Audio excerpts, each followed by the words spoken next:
Howdy folks, welcome to tasteofgyan.com. Unboxing of Airbender 2.0, specifically designed iPad Air case with a wireless Bluetooth keyboard. It has some impressive features like 360-degree rotation, a separate metal base, and a protective casing. This is a product from Trent, a company named Trent. Within the box you would have the instruction manual, promotional leaf, and the casing with the keyboard and a USB cable. This case, I felt it very nice, and the instruction manual is quite detailed in terms of what all various possible combinations you can make with the case. It has a quick cheat sheet of how to set up your keyboard, and also how would you set it up with respect to your iOS devices.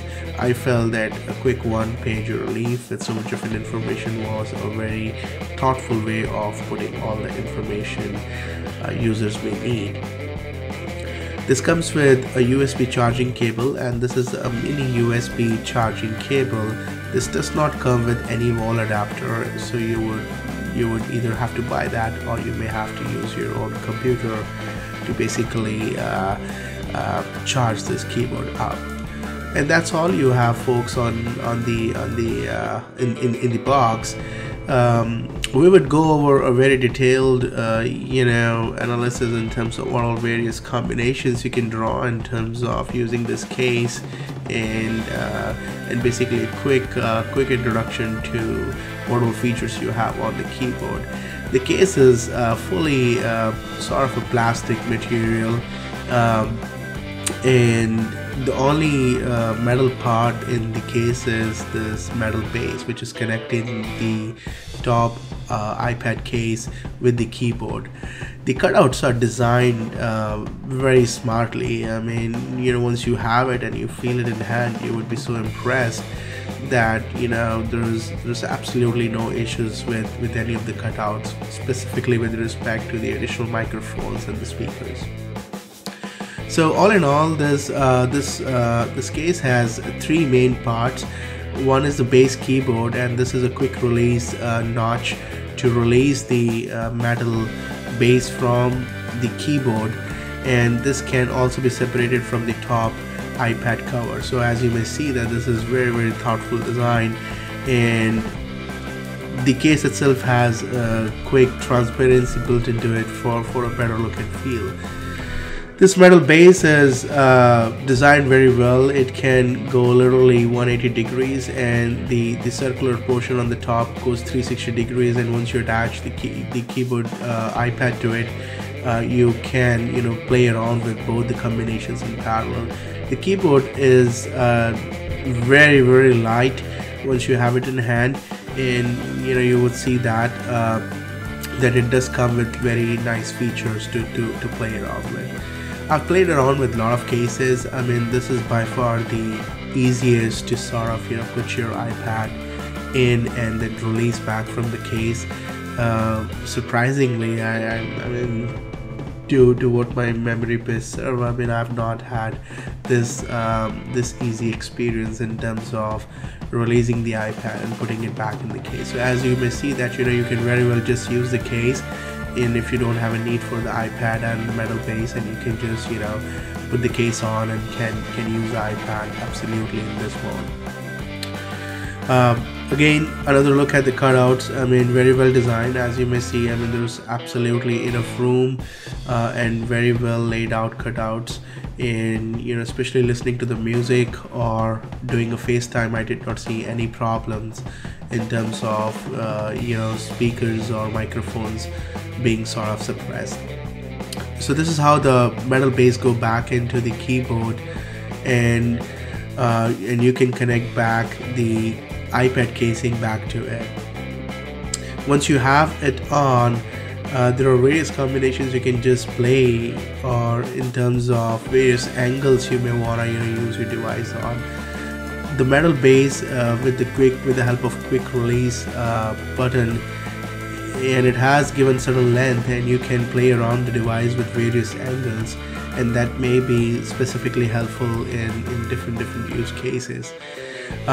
You can not just play around the device in a landscape, but you can also go into portrait. And not just that, I mean, you can also literally flip the device upside down, wherein the camera, as you may see, is on the bottom. I found specifically that was very helpful during the FaceTime. Not just that, I mean, you can lay back, meaning turn over the iPad and lay it back on the keyboard.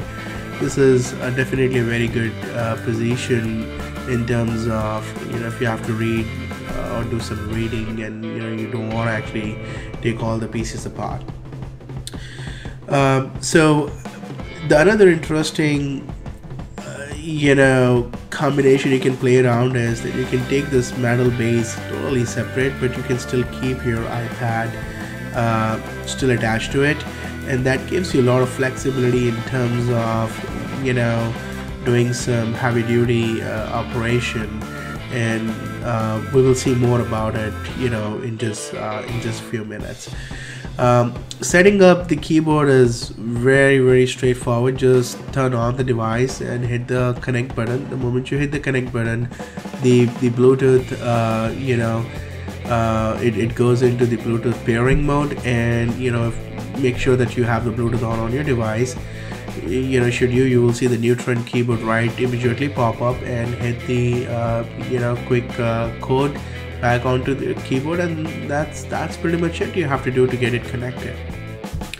Once the keyboard is connected, it is right instantly operational. You don't have to do any other configuration. There are definitely a lot of good features built into the keyboard in terms of the quick shortcut buttons. As you may see that I do have a dedicated button for the virtual, go into the virtual keyboard and then come back out of it. We can operate the brightness, we can control the volume. As a standard keyboard, there are 3 dedicated buttons for it, including the mute. You can go into the lock screen and then go back to the password screen from here. The responsiveness of the keyboard is great. I mean, there were no issues. In fact, there are 3 buttons dedicated for cut, copy, paste being specifically added, and I felt that that was again very thoughtful in terms of a design, and we can definitely put it to good use. As you may see, the cut, copy, paste is very easy, and then you do have function buttons which helps you with the page up, page down, go to the start of the line and basically end of the line with just a quick one click or one button press rather. Going into virtual and then coming out from a virtual and using these keyboards quite in conjunction is absolutely seamless. There is no problem should you have a link like that. This keyboard also have a quick language shortcut built into it. Right at this time I've just set it up for English, but I mean, should you have more languages, I think this could be a very handy feature to get into play. It does have 3 dedicated buttons for the music. That means play, pause, fast forwarding, rewind, and skipping the tracks backward and forward. All in all, I think all the kind of needs I had in my mind, I mean all the basic requirements I had in my mind, I think they're definitely getting met. Once you put this case on, it does feel a little heavier because iPad Air itself is very light, but the weight is not being pretty much coming in from the case, because the case is designed very light. I think the metal base is something which is giving a little extra feel in terms of the weight. It does have a magnetic on-off sensor in it. That means if your keyboard, if your iPad is switched off, once you open the case it would automatically turn on. So all in all, you do have I think just a quick summary of, you do have like 3 basic pieces of the metal base, iPad case, and the keyboard. Comes with a USB cable and an instruction booklet. Hopefully this video has helped you, and keep watching. Thanks.